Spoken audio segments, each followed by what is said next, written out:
Deuxième partie, bon, on ne va pas rentrer dans les détails de chacun des membres du Majestic 12, mais on va regarder un petit peu quelques-uns. Puis encore une fois, avec des documents, puis avec des informations qui sont dans ces documents-là, pour voir un petit peu là, comment ce qui est impliqué dans cette histoire-là. Puis, ben, ça, c'est encore les fameuses 12 personnes du document, du briefing document adressé à Eisenhower en 52. Mais en cours de route, c'est sûr que ces personnages-là ont changé. Puis avant, ils étaient différents. Par la suite, ils étaient différents aussi. Mais donc, c'est ça. Elon Cotter en a parlé tantôt. Lui qui avait été un des premiers directeurs de la CIA, qui à l'époque n'était pas la CIA, c'était le CIG, mais qui avait été directeur de la CIA quand c'est devenu la CIA en 1947. Puis il a même fait partie du NICAP, qui est une association ufologique civile. Je n'ai parlé tantôt avec Jonathan, justement. Le renseignement infiltré les associations ufologiques civiles à partir des années 50 parce que, étant donné que l'Air Force avait perdu leur crédibilité au niveau de la collecte de renseignements, il y a plusieurs gens plusieurs personnes qui voyaient, qui avaient assisté à des observations d'OVNI, dans certains cas de très près. Puis, au lieu de faire affaire avec l'Air Force, ben, ils faisaient affaire avec des associations ufologiques civiles. Puis, donc, on avait des gens du renseignement dans les associations ufologiques civiles pour amasser de l'information.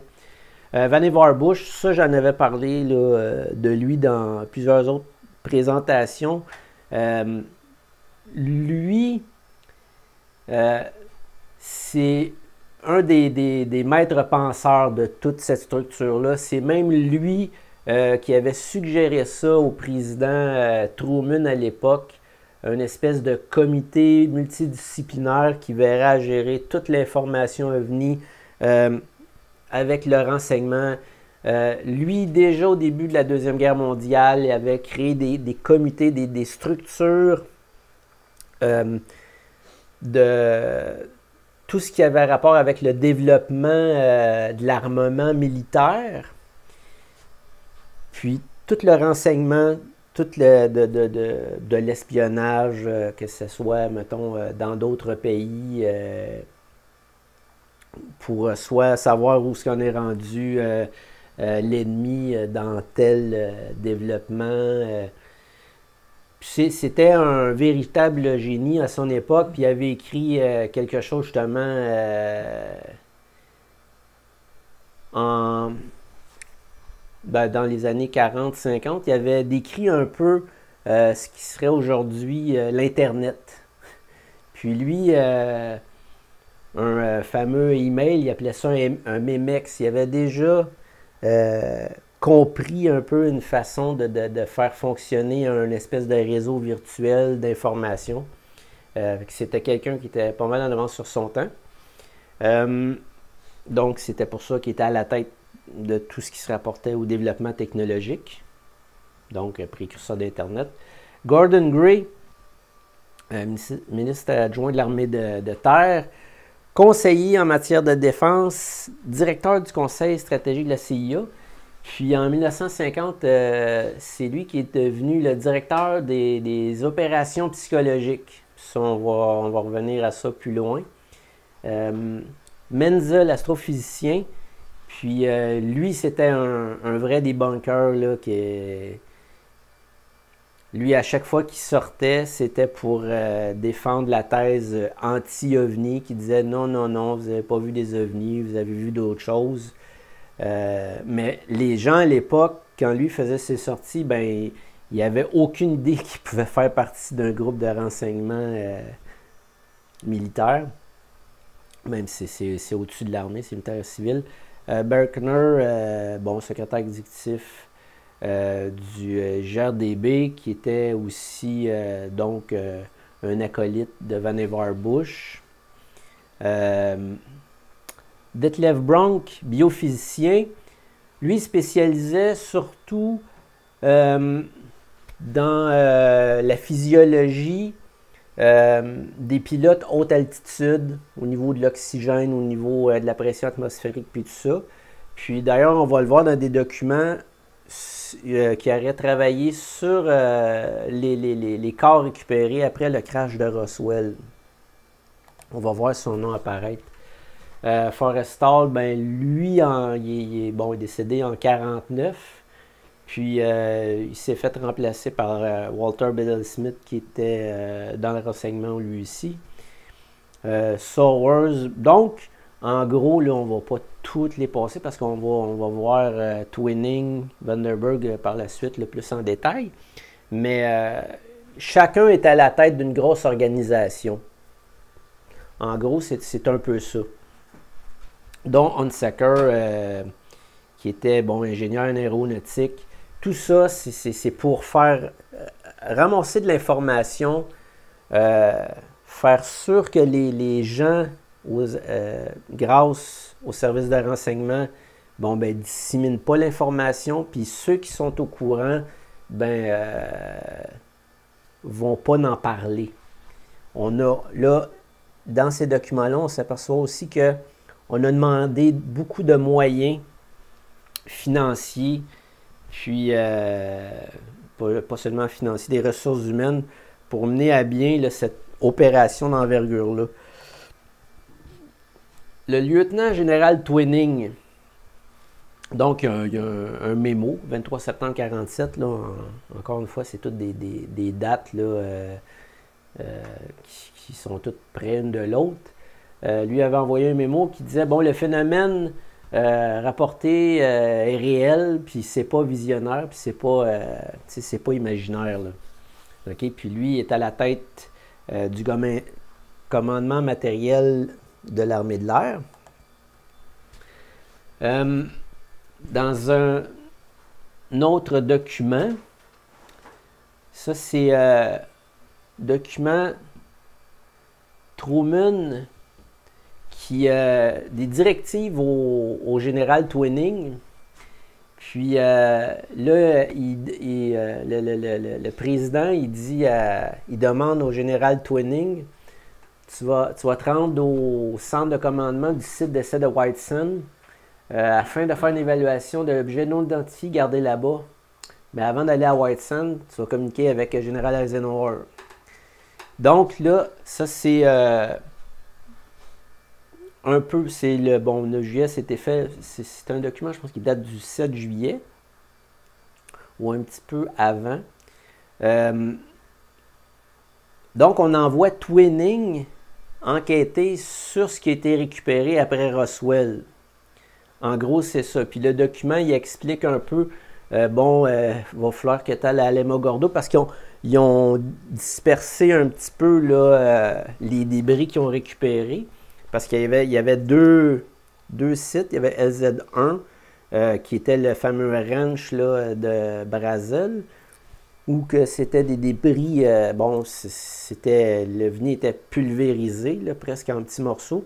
Puis LZ2, où ils ont trouvé, là, ils ont découvert là, la soucoupe là, presque intacte. Roswell, c'est ici. Puis ça ici, c'est le fameux site d'essai de White Sands. Trinity Site, c'est là qu'ils ont fait exploser première bombe atomique, ici. Alamogordo, une autre base militaire aérienne. Puis ici, un site de lancement des V2 que je parlais tantôt, quand ils envoyaient des V2, mais il y a eu des ovnis qui en ont fait dévier. Puis ils en ont fait déjà dévier. Ici, c'est le Nouveau-Mexique, la frontière du Mexique est ici. Puis il y a déjà un V2 qui a même été jusque dans un cimetière au Mexique qui avait été dévié par un ovni. Puis Soroco, je crois que c'est là le LZ2 dans ce coin-là. Donc, c'est ça, le 7 juillet, le lieutenant-général Twining est arrivé à Alamogordo sous les ordres du président pour aller inspecter. Puis, un rendez-vous secret avec le chef d'état-major de l'armée de l'air pour pouvoir les restes récupérer à LZ2. Ça ici, c'est ce que, tantôt j'ai parlé de l'unité des phénomènes interplanétaires. Ça, c'est dans un document daté du 27 juillet 47. Eux, ils ont été témoins de ça. Donc, comme j'ai dit tantôt, des fois, le renseignement, ils vont enquêter même sur leur...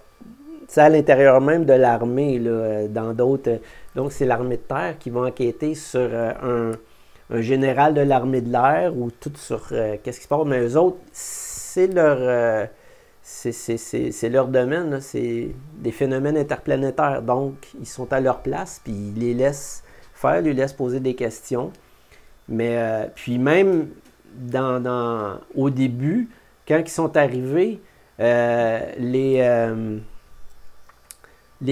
responsables du site, pour sécuriser le site, ont dit aux personnes de cette unité-là que c'était seulement qu'un ballon mogul qui n'avait pas devenu.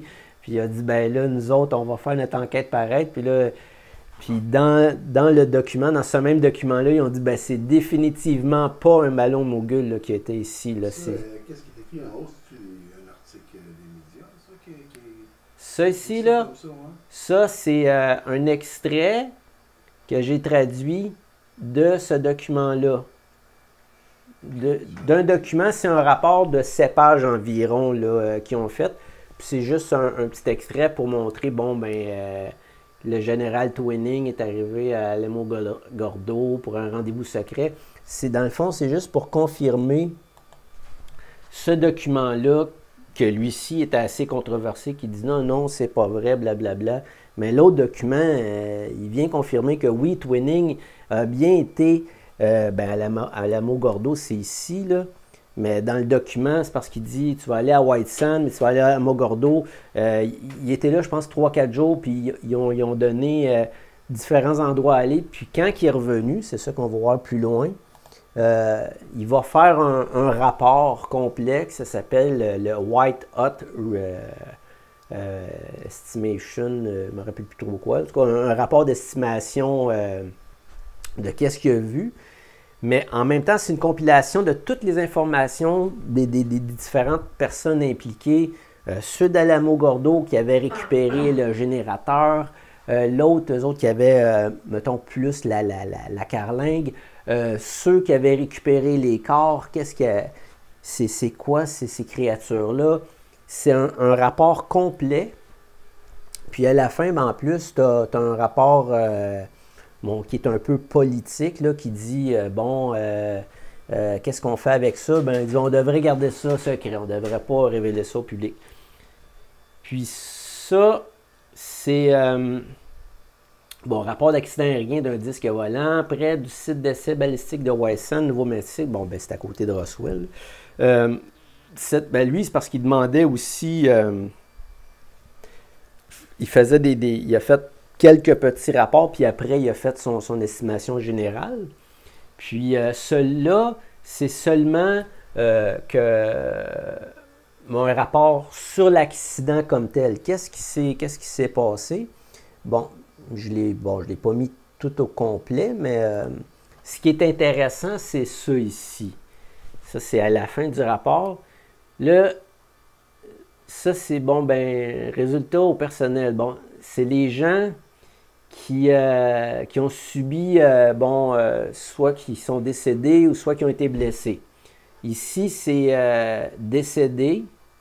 Ici, c'est blessure mineure. Puis ici, ben, c'est aucune blessure. Là, ici, on voit qu'il y a 6. Il y a 6 individus, mais c'est pas c'est unknown, inconnu.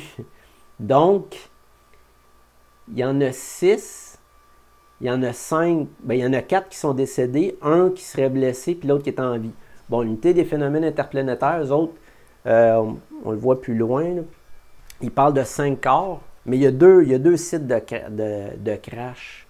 C'est barré en noir, il peut en avoir un autre nom. Là, donc Ah, ben, mais là, ça peut être plus long. ouais. Ouais, ça peut être. Là, on peut dire n'importe quoi là-dessus. On n'a aucune idée là, mais on sait que là, bon, ben, il y en avait. Volontairement biffé.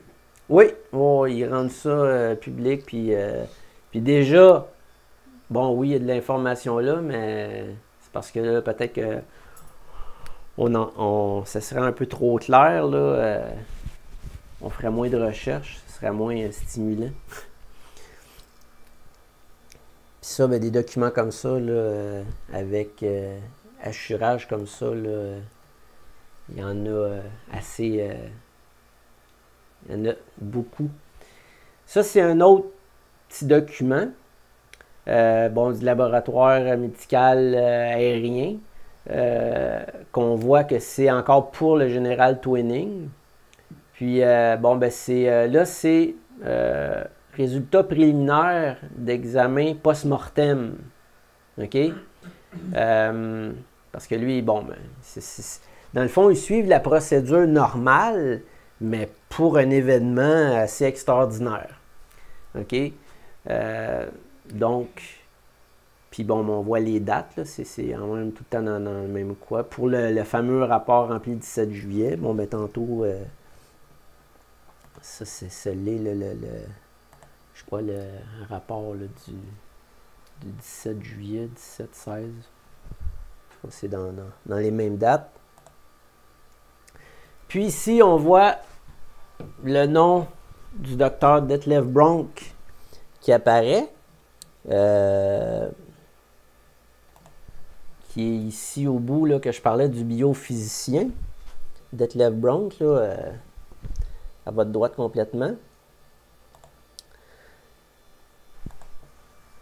Puis, bon, ben c'est encore le même petit rapport là, qu'on dit, OK, c'est une collision en plein vol avec un objet autre que conventionnel. Donc, bon, puis comme j'ai parlé tantôt, là, c'est sûr, dans cette présentation-là, je ne vais pas développer là-dessus, mais en même temps, qu'est-ce qui est arrivé dans le crash de Roswell, non seulement il n'y avait pas seulement qu'un crash, mais il y en a eu deux, mais en plus de ça, c'est qu'il y avait l'expérimentation un test d'un vaisseau expérimental qui avait été fait à partir des technologies récupérées sur des crashs en 40, 41, 42. Déjà, il avait commencé à faire du reverse engineering sur des ovnis récupérés. Puis, au travers de tout ça, il y avait des ovnis qui venaient regarder ça parce que ça marchait à l'énergie nucléaire, ce prototype-là. Puis, bon, ben, ils ont rentré en collision. Bon, est-ce que c'est les deux ovnis qui sont rentrés en collision ensemble? Est-ce que c'est un des ovnis qui est rentré en collision avec le VSOS? Est-ce que, bon, mais on sait qu'il y en a au moins un qui est rentré en collision. Puis, celui de LZ1 sur le fameux ranch, bon, mais ça, c'est évident que c'est un de ceux qui a eu une collision dans les airs, puis qui est arrivé, là, tout détruit, là, rendu au sol.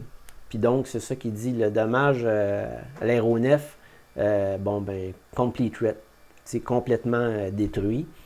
Puis 97%, bon, l'erreur du pilote. Bon, rendu là, ça, c'est des détails moins importants, là.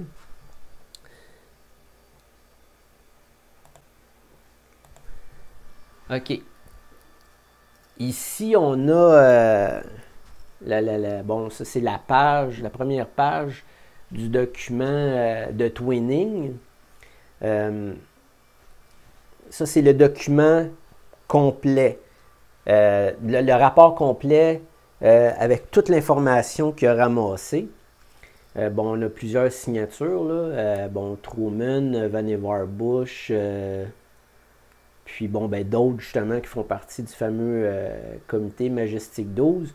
Puis bon, ben, la fameuse authentification du document, ben, c'est entre 80 et 100% d'authentification. C'est sûr que bon, ben, on ne va pas passer à travers l'information qu'il y a là-dedans, mais toute l'histoire est là. Les coordonnées longitude-latitude des deux sites d'écrasement. Exactement l'ensemble de tout ce qu'ils ont récupéré, que ce soit de la carlingue, du moteur. Puis là, on est en 47, puis là, ils détaillent tout ce qu'ils retrouvent comme technologie, parce que le rapport est fait en plusieurs sections. Puis, mettons, il y a une section spécialement attribuée à tout ce qui se rapporte à l'objet comme tel. Il y a une section attribuée à tout ce qui se rapporte au corps récupéré, aux spécialistes qui ont fait l'autopsie. Une autre partie, c'est comment traiter l'information vis-à-vis du public. Qu'est-ce qu'on va faire avec ça? Autrement dit, ça, c'est la base qui fait qu'ils vont, justement, on est le 24 septembre 47. Bon, mon pointeur ne marche plus. Qui est les fameuses dates pour commencer la CIA, pour mettre sur pied l'opération Majestic 12. Puis à la fin du document, c'est ça qu'on dit, on approuve là, cette opération-là. Ça, c'est bon, un petit peu plus loin dans le document. Puis, OK. Ici, je l'ai traduit ici. Donc, ça, c'est cette partie-là ici, encadrée en bleu. OK? Il est de l'opinion unanime des membres que l'opération Majestic 12 soit une agence top secrète de recherche et développement suffisamment financée, totalement opérationnelle. Donc, là, on a besoin d'argent parce que là, ça va être gros, là. Il est également recommandé qu'un comité d'experts soit nommé pour diriger et superviser les fonctions et les opérations de cette agence. Donc, c'est le fameux comité Majestic 12. Il y a l'opération et le comité. Ces membres devront avoir une classification de sécurité appropriée et obtenir la pleine coopération. Ici, OK, c'est ce qui est assuré ici, OK, pleine coopération. Bon. Là, ça, c'est des agences qui existaient à l'époque. Puis déjà là, on ne voulait même pas que ça soit rendu public. Mais les autres, ils étaient déjà connus. Fait que le Conseil de sécurité nationale qui a été mis sur pied en 1947, le Pentagone, le comité du renseignement, un autre comité du renseignement, lui, qui déjà, là, il avait été mis sur pied durant la guerre, qui avait été un précurseur pour faire transférer des scientifiques allemands, surtout des nazis, c'était des pro-nazis, de l'Allemagne aux États-Unis, parce qu'eux autres étaient déjà assez avancés au niveau ce genre de technologie-là. La CIA, la Commission d'énergie atomique, le GRDB de Bush, puis de l'autre scientifique de tantôt. L'Agence de sécurité de l'armée, puis le comité d'experts en aéronautique. Puis quand on compte chacun de ces organismes-là, puis qu'on compte ceux qui sont assurés, ça fait 12 en tout.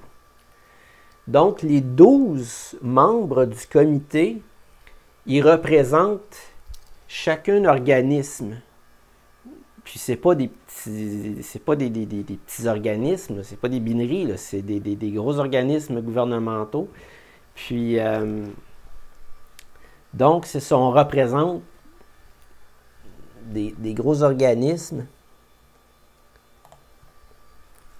Puis ici, ça, c'est la classification pour avoir le droit là, de jouer dans toutes ces petites affaires-là. Donc, MAJI, c'est Majority Agency for Joint Intelligence. C'est l'agence majoritaire pour tout le renseignement, finalement. Donc, tu es au-dessus de la CIA. Puis, c'est tellement caché que tu entends parler de la CIA, mais ça c'est une classification que tu ne connais pas là, en tant que commun des mortels. Puis là, ça c'est... Lui, le colonel Steve Wilson, a déjà justement œuvré au sein du renseignement. Puis, bon, ben, lui, c'est un peu ça là, qui explique. Ça, c'est dans un des documents que lui, les informations rendues disponibles. Puis, l'information, la désinformation, puis toute la collecte de renseignements est évaluée par cette agence. Puis donc, cette agence est responsable pour toute la désinformation. Puis opère en conjonction avec la CIA, la NSA, la DIA, c'est l'agence du renseignement de la défense, c'est militaire. Puis l'intelligence navale, bon, donc c'est une organisation qui est très puissante. Puis tous les projets relatifs aux extraterrestres sont sous son contrôle. Donc, magie, bon, c'est au-dessus du MJ12. Donc, ça, c'est la classification de sécurité pour pouvoir jouer dans toutes ces histoires-là. Ça, c'est un peu l'échelle du renseignement. Comme MJ12, c'est pas le plus haut MJ12, OK? Tu as plusieurs niveaux, là, comme ça, c'est le niveau 32. Puis MJ12 aussi, le niveau 32. Niveau 33, c'est Magie. Donc, c'est au-dessus du MJ12. Puis, plus vous élevez dans cette structure-là, plus vous en savez. OK? Comme ceux qui, les manufacturiers d'aéronefs secrets sont au niveau 31. Donc, un petit peu comme Bell Aircraft, puis Lockheed Martin, puis tout ça, qui encore aujourd'hui, ça existe, là, cette structure-là. C'est sûr que bon, ben, les noms peuvent avoir changé, puis les niveaux d'accréditation aussi. Mais tout ça, ça existe encore. C'est encore là. 33, c'est-tu le maximum level? Ben oui, je pense que oui. Puis je sais pas s'il y en a qui connaissent un petit peu la franc-maçonnerie. Je sais pas si c'est pour ça que tu disais ça. Ouais, mais ouais, ben c'est ça. Ça a un rapport avec franc-maçon du 33e degré. Puis, je sais pas, je l'ai dit tantôt, le président Truman, c'est un franc-maçon. Vannevar Bush, c'est un franc-maçon du 33e degré. J. Edgar Hoover aurait été un franc-maçon du 33e degré. Donc, eux étaient à ce niveau-là. Mais c'est pas tous les gens du MJ12 qui savaient ce qui se passait. Puis qu'est-ce que j'ai vu en cours de route, c'est qu'après Truman, donc ça ne voulait pas dire que Kennedy était franc-maçon, puis ça ne voulait pas dire qu'Eisenhower l'était non plus. Puis ce qu'on voit en cours de route, c'est que tranquillement, le MJ12 essaie d'enlever un petit peu le pouvoir que le président a sur ces choses-là. Puis, on voit que Truman, lui, il y avait un contrôle assez total et absolu, non seulement pour avoir justement été un des fondateurs du comité, mais en même temps de s'être mis au-dessus pour le superviser. Son successeur, Eisenhower, le MJ12, là, je ne l'ai pas mis ici, mais il y a un petit bout de reportage fait par Richard Dolan, que c'est un ancien agent de la CIA du temps d'Eisenhower qui s'était rendu à l'Area 51 à la demande d'Eisenhower. Puis il avait dit « Moi, je veux savoir ce qui se passe là, qu'est-ce que vous faites là? » Puis il dit, je sais que c'est le MJ12 qui gère ça. Puis il dit, si tu peux pas rentrer, dis-leur que moi je rentre là avec l'armée. Donc, le président, déjà le MJ-12, là, oui, il se mettait au-dessus du président. Puis tantôt, quand Kennedy essayait de savoir des choses, puis dans le document, ça dit, ben Kennedy, il enquête sur nous autres, puis on n'aime pas ça, puis on veut pas ça, puis c'est pas bon pour notre groupe, mais c'est encore la même chose. Puis après ça, quand Nixon est arrivé, puis bon, ben lui, ils ont fait porter le chapeau, puis il a servi un peu comme bouc émissaire, mais c'était le dernier président à vraiment savoir un peu ce qui se passait dans le renseignement par rapport à la réalité extraterrestre. Puis les ovnis s'arrêtaient à Nixon. Après ça, le MJ-12 n'existait plus officiellement pour les présidents. Mais ça continue. Obama, il l'a dit dernièrement, ça n'existe pas, les extraterrestres. Non, mais c'est ça. Là, aujourd'hui, les présidents, ils ont plus le contrôle là-dessus, ils sont pas au courant, puis c'est plus facile pour eux à traiter comme ça. Bon, petit mémo qui avait été trouvé en 85. Découvert aux Archives nationales par William Moore. Chenera en 85. C'est bon sur Memorandum pour Twinning en 54. Donc en 54, Twinning est encore faisait partie encore du MJ-12. C'est pour petit mémo là, interne pour dire que le meeting était déplacé. Mais à l'époque, quand ils ont découvert ça en 85, je pense que c'était le troisième document, puis il était bien content parce que, mais ça parlait du Majestic. Je pense qu'on l'a vu tantôt, ça. OK, donc le docteur Detlef Bronk, qui est un biophysicien. Puis ça, c'est une petite partie que j'ai découpée du briefing document de 52. Là, ça dit... une analyse des 4 occupants décédés a été faite par le docteur Bronk.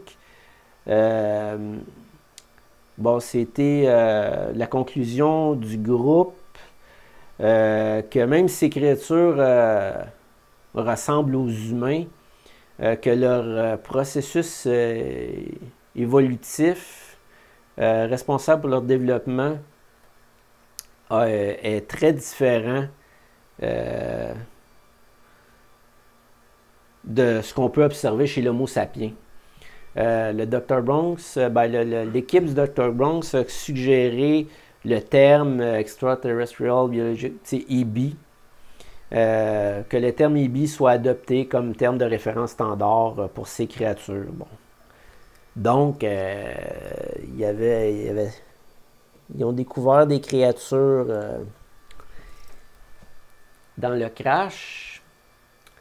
OK, mais ça, je l'ai traduit tantôt. OK. Ici, à un moment donné, il y a une petite vidéo qui avait été rendue disponible. Pouvoir même voir ça sur Internet puis tout ça. Puis encore une fois, c'était assez controversé. Il y en a qui disaient que c'était un faux, il y en a qui disaient que c'était un vrai. Moi, je ne vais pas passer trop de temps à me casser la tête avec ça. J'ai mis ça comme support visuel. Mais c'est quand même, dans les documents, on voit là, que, oui, on récupéré des corps. Là. Puis ici, on parle de 5, tantôt on parlait de 4. Mais il y avait 2 sites. LZ1 et LZ2. Puis LZ2, il n'y en a aucun qui aurait survécu à l'entrée dans l'atmosphère, puis pour raison inconnue. Encore une fois, c'est Detlef Bronk qui va assister au cadavre le mieux préservé. Puis ça vient document là, de l'unité des phénomènes interplanétaires. Puis tantôt, c'était le briefing de documents. Donc, tu as des documents qui viennent confirmer encore une fois, le fameux briefing document. Donc, c'est juste des extraterrestres. Maintenant, le général Hoyt S. Vandenberg. Beau bonhomme.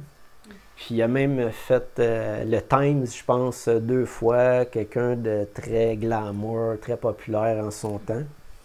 Il a été directeur du groupe central de renseignement, le CIG, qui était, bon, l'ancêtre, si on veut, de la CIA. Parce que la CIA, c'est en septembre 1947. Donc, c'est un petit peu avant. C'était pas... c'était la même structure, mais elle avait moins de pouvoir à l'époque. Puis encore une fois, là, d'un des documents de l'unité des phénomènes interplanétaires, ça dit le 10 juillet 1947, là, quelques jours après le fameux crash, le président a reçu un court briefing au Pentagone par le chef d'état-major en second de l'armée de l'air, Hoyt Vandenberg. Donc, Vandenberg aussi était très au courant de ce qui se passait, de ce qui s'est passé à Roswell. Puis, lui-ci figure dans les 12 noms là, du comité Majestic 12. Le projet SANG. Le projet SANG, ça a été mis sur pied en décembre. Bon, ok, je vais lire ça, l'information là-dessus. Dans le but de tenir autant d'informations que possible sur ces vaisseaux, leur performance et la raison de leur présence, un projet de l'US Air Force a été mis sur pied en décembre 1947 sur le nom de projet SANG. Afin de préserver la sécurité, la liaison entre SANG et Majestic 12 a été limitée à 2 individus à l'intérieur de la division du renseignement du commandement matériel de l'air, dont le rôle était de passer certains types d'informations. Ça, c'est encore un extrait du briefing document. OK? Eisenhower en 1952. Puis là, on met le futur président au courant qu'un projet d'étude conduit par l'Air Force depuis 1947. OK? En 1948, les membres du projet SANG vont soumettre une estimation de la situation, puis dans laquelle était clairement établi que les ovnis étaient d'origine interplanétaire. Ça, c'est une des photos de la bataille de Los Angeles en 1942. Ça, c'est les batteries antiaériennes qui éclairent un objet, puis ils l'ont bombardé avec 1400 obus, je pense. Puis ça, c'est un bon. Ouais! Bienvenue, en effet.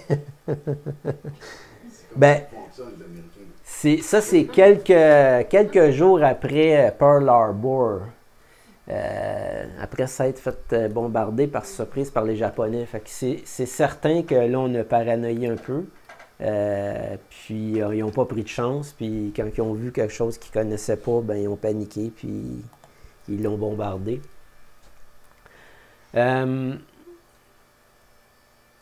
Donc, le rapport du projet 5, l'estimation de la situation, a été soumis à Vandenberg parce qu'en 1948, il était rendu chef d'état-major. Il était rendu de l'armée de l'air. C'était rendu le big boss en 1948. Puis lui, il l'a rejeté. Il a dit, vous n'allez pas... parce que ce rapport-là, le projet 5, c'était un projet qui était public. Donc, le public savait que l'Air Force enquêtait sur les ovnis. Puis en plus, c'est dans les débuts. C'était la première action de l'Air Force au niveau public. On dit, OK, on va enquêter sur les ovnis. Puis en même temps, ils ramassaient, collectaient toutes les informations, tous les cas d'observation, s'en allaient là. Puis lui, il l'a rejeté parce que lui, dans l'histoire de l'opération Majestic 12, c'était que les gens ne pouvaient pas être mis au courant de cette histoire-là. Il fallait tout garder ça secret. Puis lui, ici, on voit probablement un pilote de l'Air Force avec un avion qui est en train d'y montrer qu'un ovni devait le suivre. Puis lui, puis avec le secrétaire Symington qui sont là en train de le regarder en voulant dire ferme ta gueule là, je crois que parce que eux, ben c'est ça, bon, ils enquêtent sur les ovnis, mais ils veulent pas que ça sorte. Ah ouais, tu vois qu'elle dit puis s'il y a quelqu'un qui a pris une photo, c'est parce qu'il y avait un journaliste qui a pris ça, mais tu vois qu'ils ne sont pas vraiment intéressés là. Donc, encore Vandenberg avec Symington. Là, je ne l'ai pas traduit, là, mais... OK. Dans le fond, c'est juste pour montrer que, encore une fois, Vandenberg, c'est lui qui, après le projet 5, va dire il va tuer l'hypothèse extraterrestre. Il dit même si votre comité projet 5 vous êtes arrivé avec cette conclusion-là, ben moi je suis pas pour ça, je suis pas d'accord avec ça. Puis là, ils ont fermé le projet 5, ils ont refait un autre projet d'étude par après, ils ont tout viré les gens qui étaient à l'intérieur de ce comité-là, puis ils en ont reformé un autre. Ça, c'est un peu plus loin. Ici, bon, premier rapport annuel du projet Majestic 12, donc ça doit être en 48. On voit, bon, Hoyt Vandenberg ici. On voit Hunsaker qui était, bon, tantôt dans les 12 noms. Oppenheimer, Robert Oppenheimer qui est le père de la bombe atomique. Detlef Bronk. Donc on voit là, plusieurs noms. Là, on est en 48. Puis, ben, il y en a plusieurs organismes là, qui sont représentés, les mêmes là, que j'ai dit tout à l'heure. Puis ici, ben, on voit, il dit, ce document contient des informations du renseignement sensible affectant la sécurité des États-Unis, de la sécurité nationale des États-Unis.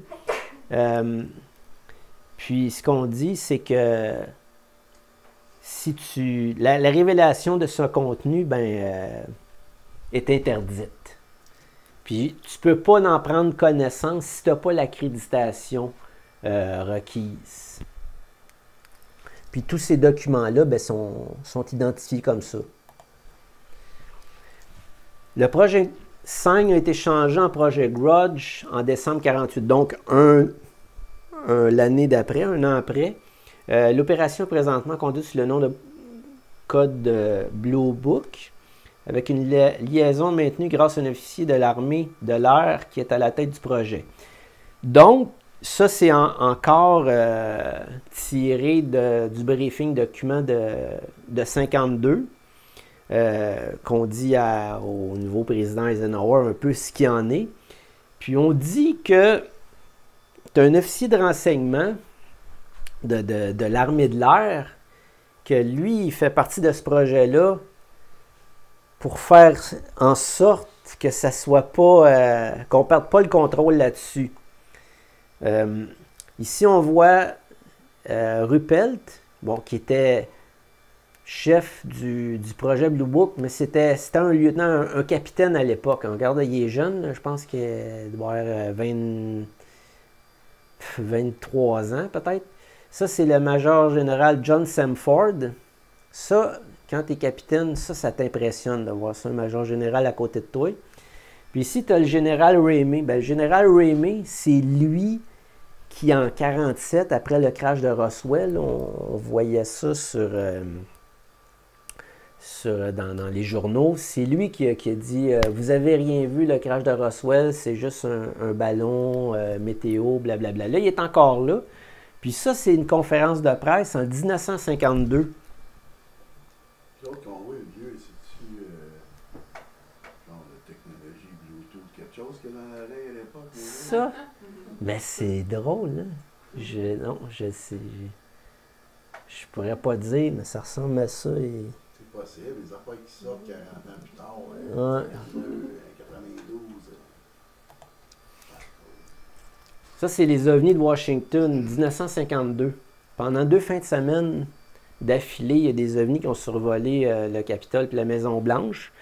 Puis c'est un affront assez évident, là, l'espace aérien. Tu es directement au-dessus du symbole de l'autorité. Les médias ont pris des photos, tout. Oui, monsieur. Puis Ça, existe toujours pas pareil. c'est l'authentique. Tu as plusieurs photos. Là. OK? Puis eux autres, ils ont tenu une conférence de presse parce que là, le monde, hey, Simonac, tu sais, qu'est-ce qui se passe là? Puis, le major général John Samford, que j'ai montré tantôt, directeur du renseignement, lui, c'était directeur du renseignement de l'US Air Force, a dirigé la conférence de presse. Il était accompagné du général Rémy, celui qui, 5 ans auparavant, m'a mis un terme aux spéculations sur le crash de Roswell, comme j'ai dit tantôt, en reprenant la théorie de Donald Menzel sur les inversions de température. Samford a expliqué les observations devenues au-dessus de Washington comme causées par un phénomène météorologique. Okay? En 1952, des ovnis ont survolé le Capitole, la Maison-Blanche. Plein de gens ont vu ça. Il y a eu des photos qui ont été prises. Puis lui, devant la pression des gens, parce qu'à cette époque-là, l'US Air Force faisait une étude sur les ovnis, devait rendre compte de ça. Puis dans sa conférence de presse, qui est filmée, là, tu peux même voir ça.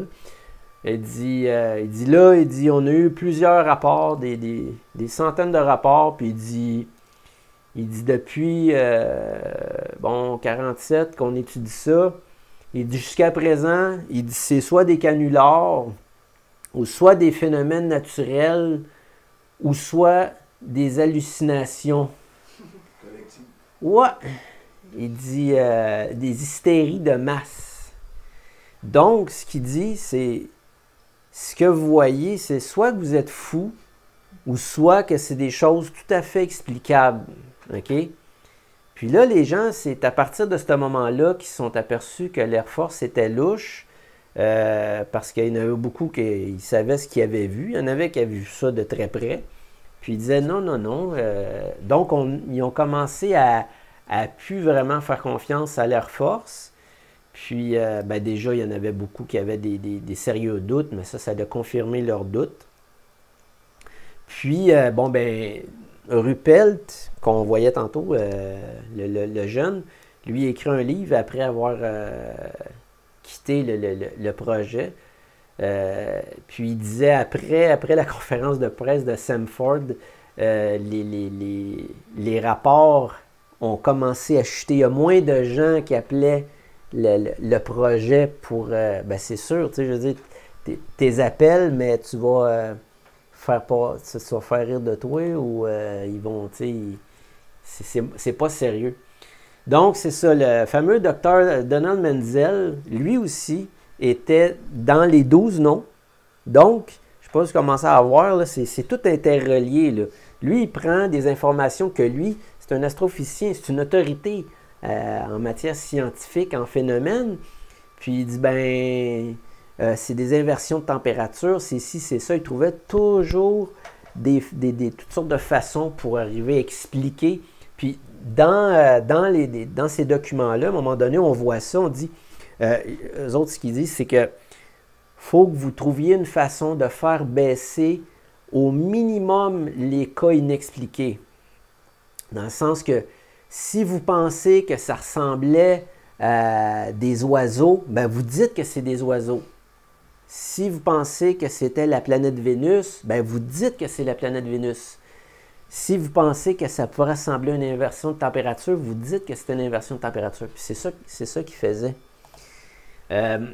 Donc, Menzel, en 1947, Kenneth Arnold, c'est de là qu'est venu le fameux terme soucoupe volante, parce que lui, c'est un pilote civil qui avait vu des objets dans la région des montagnes Cascades. Puis lui, il avait dit ce qu'il a vu en fin de compte, il n'a pas vu des soucoupes volantes, mais des reflets de cristaux de glace sur des formations nuageuses. Fait qu'il trouvait toujours des phénomènes naturels pour expliquer.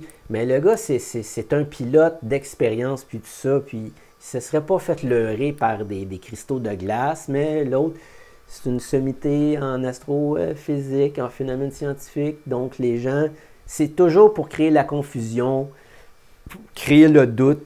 Là, à l'époque, dans les années 50, les gens étaient moins tendance à mettre en doute des personnages d'autorité, moins qu'aujourd'hui.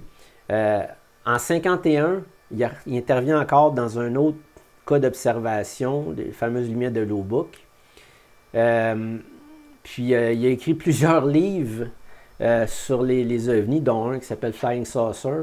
Puis dans ce livre-là, il disait que les lumières de Lubbock, c'était des lumières réfractées provenant de la ville. Toujours. Donc lui, il y avait toujours une explication plausible, là, naturelle.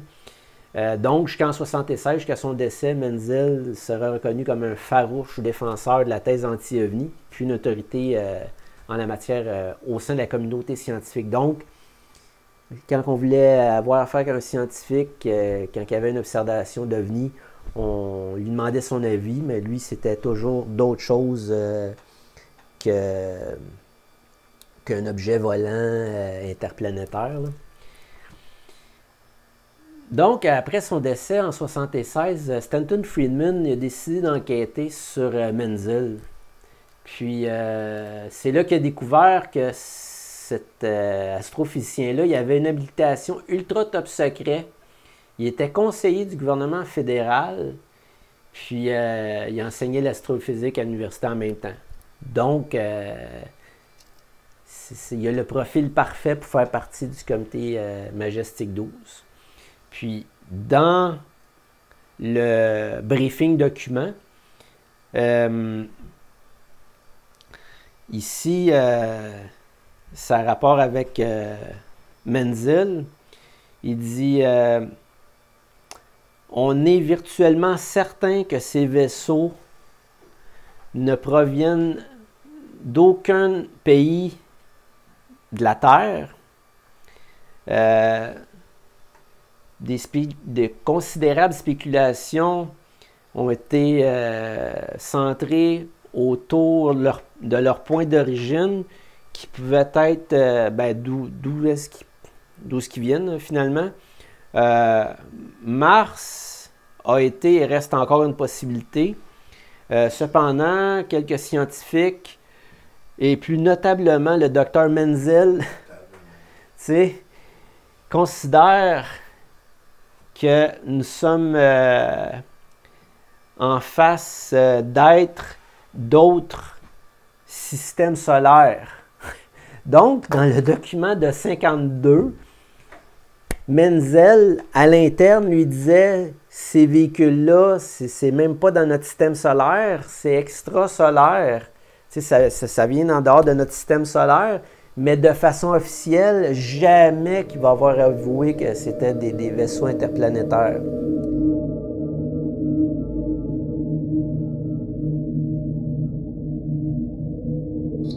Puis, mais ça, c'est un document, top secret, daté de 63. Helen Coulter, qui était un des directeurs de la CIA, un des premiers directeurs de la CIA, qui disait avoir reçu les livres de Menzel, parce qu'il a écrit des livres sur les ovnis. Puis il dit oui, il dit je trouve ça bien. Puis là, ça c'est à l'époque, Helen Coulter, il a sorti du NICAP, qui était l'association ufologique civile. Puis en gros, dans le fond, ce document-là, c'est juste, ça c'est une copie de la CIA. Si la CIA gardait des documents comme ça, c'est pas anodin. C'est un petit peu une preuve là, par le côté, si on veut, qui dit que ce gars-là il était assez haut dans la hiérarchie du renseignement. Puis c'est seulement pour dire j'ai reçu ton livre que t'as écrit sur les ovnis, puis les informations qui sont là-dedans. Dans le fond, tu fais un bon travail des informateurs, puis des bunkers, tout ça. C'est une petite parenthèse vite. Dans les fins des années 90, là, je me rappelle plus exactement là, de la date, il y a eu une demande de fait au directeur de la NSA, qui est l'Agence de sécurité nationale, pour déclassifier des documents. La personne, c'était un organisme qui avait été mis sur pied, puis c'était pour faire la lumière sur la réalité extraterrestre, là, un groupe civil. Puis ils ont fait de la pression sur le directeur de la NSA en vertu de certains de droit d'accès à l'information. Puis ça, c'est une des parties, le début de qu'est-ce que le directeur de la NSA va soumettre au district attorney, là, comment on dit ça en français? Procureur. Comment? Procureur. Oui, procureur aussi, procureur général. Puis là, il commence, il dit tout ce qui va suivre dans le document. Ben là, premièrement, le directeur de la NSA, là, il dit, là, je t'en envoie une copie. Il dit ça au procureur général. Il dit, je t'en envoie une copie. Il dit, tu en prends connaissance, puis tu me la retournes. Tu vas pas garder une copie. Puis il dit, dans tout le document, il dit, ces lettres-là, avant le début de, plus loin, on ne voit pas, mais avant le début d'une entrée, il dit ça veut dire, c'est pas classifié, 2 classifié, secret, top secret, blablabla. Puis à un moment donné, il parle de Umbra comme étant la classification la plus élevée. Puis il dit toutes ces... Il explique en gros comment ça marche, là, la classification des informations. Puis là, lui, tous les arguments de ce document-là, du directeur de la NSA, c'est pour dire pourquoi qu'il va pas rendre ces documents-là, les documents qui sont demandés par le demandant. Puis en plus, il y a à peu près comme le 3/4 qui est assuré. C'était juste une petite parenthèse. Donc, encore aujourd'hui, on n'a pas fini de se faire cacher des petits secrets. Donc, c'est ça, 17 septembre 47, premier secrétaire à la Défense, lui-ci, membre du comité Majestic 12, décède en 49. Lui, avant d'être secrétaire à la Défense, il était secrétaire à la Marine. Puis, il a été secrétaire à la Marine du temps de l'opération High Jump. L'opération High Jump, c'est une véritable armada de l'armée américaine. Je crois qu'il y en avait une partie aussi de l'armée britannique qui sont partis en Antarctique avec des navires de guerre. De façon officielle, il disait que c'était pour faire une exploration en milieu arctique, mais de façon moins officielle, c'est qu'il serait venu au courant de certaines informations qu'il y a quelque chose qui se cachait en Antarctique, puis il voulait un peu comme les déloger du territoire, si on veut. Puis lui, il a été au courant exactement de ce qui s'est passé dans cette opération-là. Puis c'est c'est une des personnes qui voulait rendre l'information à vous, puis la réalité extraterrestre connue du public. C'est quand il a voulu justement parler, c'est à ce moment-là qu'ils l'ont démis de ses fonctions. Ils l'ont interné dans un hôpital psychiatrique militaire, puis dans un hôpital, dans la section psychiatrique militaire. Puis l'histoire officieuse un peu dit que c'est les gars du renseignement qui l'ont pitché en bas de la bâtisse. Puis après l'opération High Jump, l'amiral Burke, qui était un de ceux qui étaient... ça à l'honneur de lui, High Jump? Ouais, c'est ça, C'est une petite farce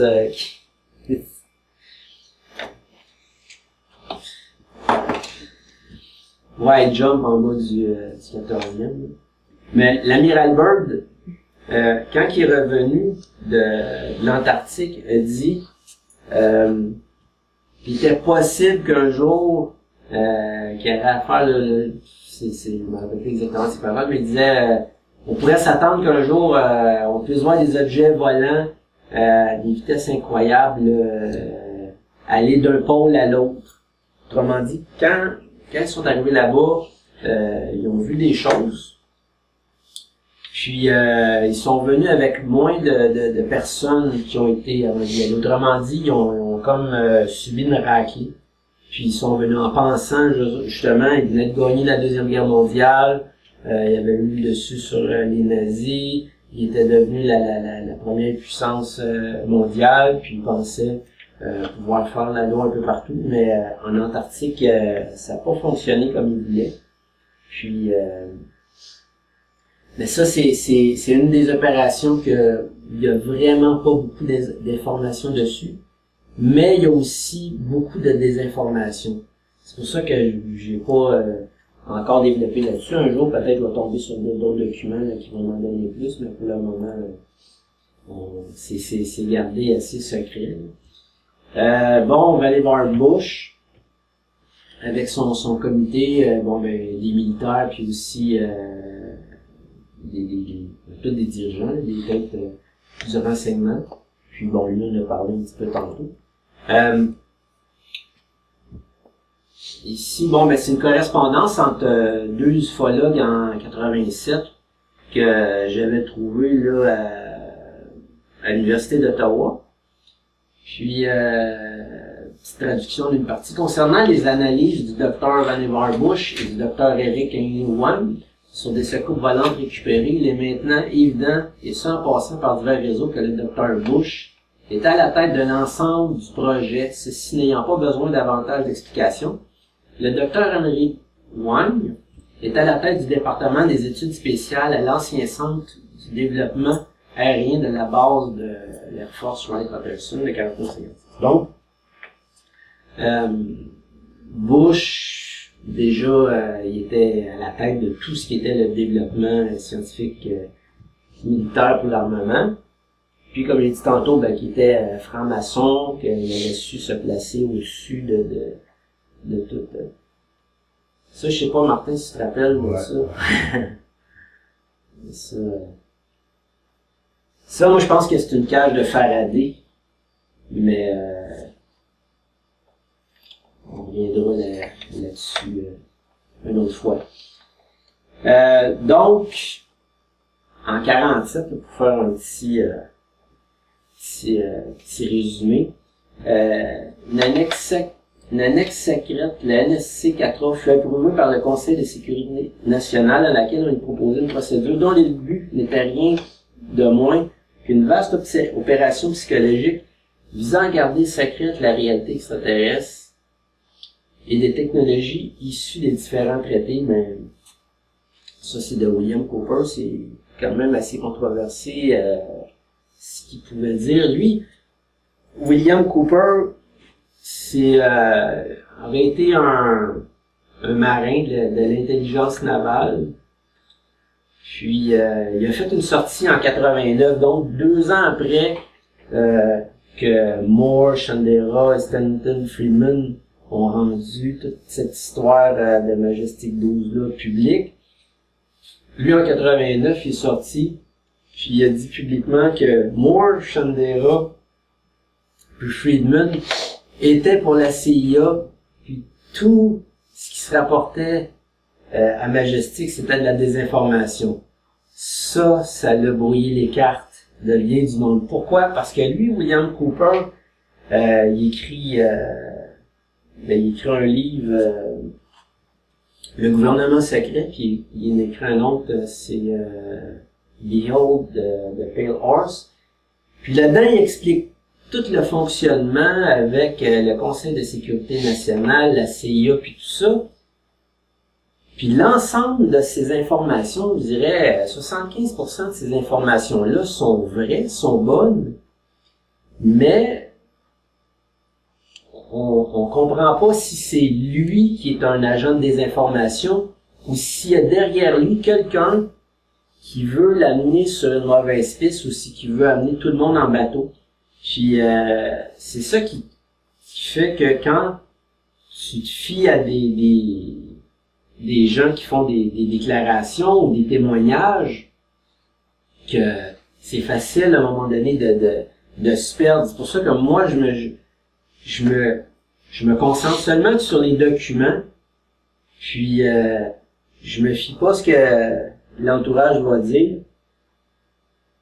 Puis lui il disait Majestic, c'est pas vrai. Puis ça, c'est un de ceux qui fait que pendant longtemps, j'ai jamais regardé les documents Majestic. Puis quand j'ai tombé dessus, ben j'ai dit comment qu'il peut avoir dit autant des choses vraies, puis avoir dit ça, parce que le fait de dire ça, ça devient à être de la désinformation, si finalement ça existe, le groupe Majestic 12. Je pense que avec l'ensemble des documents, puis tout ce qu'on a passé à soir, là, on peut voir que ça a existé vraiment, puis qu'ils ont vraiment mis ça sur pied. À droite complètement, c'est Gordon Gray, que lui ici était dans les fameux 12 noms. Puis en 51, il y a le comité de stratégie psychologique. Puis on a mis Gordon Gray à la tête de cette nouvelle organisation. Puis finalement, ce comité-là, c'était de gérer les opérations psychologiques, puis même des guerres psychologiques. Ils appelaient ça des guerres psychologiques. Puis c'est pas seulement qu'à l'échelle des États-Unis, c'était à l'échelle mondiale. Guerre psychologique, en fin de compte, c'est quoi? C'est d'essayer de comprendre les masses, comment est-ce qu'ils vont réagir, puis comment faire en sorte de leur faire croire à peu près tout ce qu'on veut, puis de leur empêcher de croire à des choses que peut-être sont vraies, mais on veut pas qu'ils aillent dans cette direction-là. Je sais pas si vous comprenez l'idée, là. Mais en gros, c'est une opération qui est toujours en cours aujourd'hui, ok? Puis c'est étendu sur l'ensemble de la planète. C'est probablement la plus vaste opération de manipulation des masses qui est connue de notre civilisation. Ça fait assez conspirationniste, mais parce ça va. En bombardant les médias, bombardant, tout le monde est d'avis que ce que les médias disent, c'est ça la vérité, c'est sûr que ça marche. Ben c'est exactement ça. C'est en ayant le contrôle sur les médias, ben tu peux pas avoir de meilleur outil que ça. Donc c'est déjà la fin. Est-ce qu'il y a des questions?